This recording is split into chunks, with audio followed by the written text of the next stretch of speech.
الحمد لله، وأخيرا خدنا الأجازة. ماما أنا أخدت الأجازة، مش عايز حد يقول لي سيب الموبايل. ماما احنا عايزين نشتري ألعاب جديدة. ماما احنا هنخرج فين النهاردة؟ ماما أنا زهقان. عيني عليك يا بنتي، خلصتي الامتحانات دخلتي في الخروجات، الله يعينك يا حبيبتي. ولادنا كلهم مبسوطين بالأجازة والحمد لله، اللي جت بعد تعب ومذاكرة كتيرة جدا، وحقهم يفرحوا.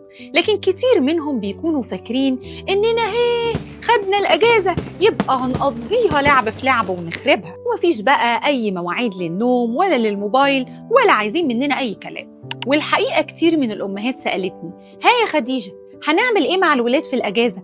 وإزاي نستغلها صح؟ ولادنا عندهم مهارات وطاقات ووقت كبير جدا محتاجين ننظمه ونستغله أحسن استغلال، وكل الحاجات اللي كنا مش لاقيين وقت نعملها في الدراسة جاي وقتها دلوقتي. وعشان نحقق التوازن في حياتنا محتاجين نقعد معاهم ونخطط لأجازتنا، ونقسم الوقت بين جوانب 4 أساسية ونسمع منهم ويشاركونا أفكارهم.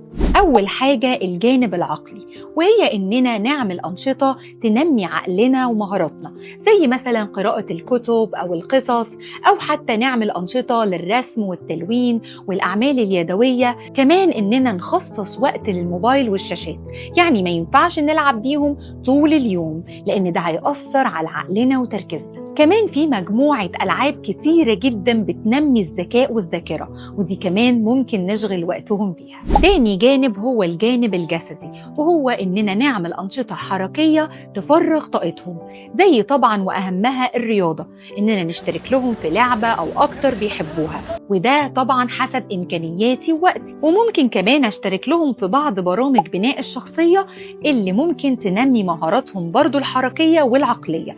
وفي حاجة تانية مهمة جدا لصحتهم العقلية والجسدية، وهي إننا ننظم نومهم، فنحدد وقت للصحيان والنوم علشان مهم جدا لصحتنا، وما نقلبش الليل نهار والنهار ليل، علشان ده ليه خطورة مهم نفهمها لهم. تالت حاجة الجانب الروحي، وده بيخص علاقتنا بربنا، بإننا نعمل ورد يومي لحفظ القرآن الكريم ونشجعهم دايما على ده، وكمان نشجعهم على الصلوات ال5 في مواعيدها، وياريت لو الولاد أو الصبيان نشجعهم ينزلوا المسجد باستمرار.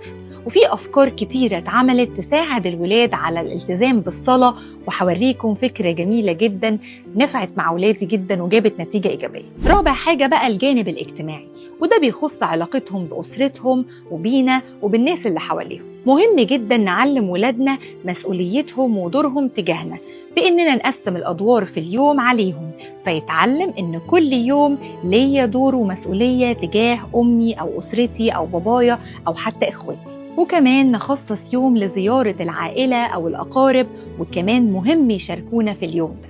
هنلاقي بينهم مقاومة للكلام ده، بالذات السن الكبير، ولا عايزين تنظيم للوقت ولا عايزين أي كلام، ولكن مع الوقت والتشجيع والالتزام والحزم هيتعودوا. وصدقوني الولاد بيفاجئوني دايما لما نقلل وقت الموبايل والشاشات، إنهم بيخترعوا ألعاب وأفكار جديدة جدا زي الأفكار اللي انتوا شايفينها دلوقتي.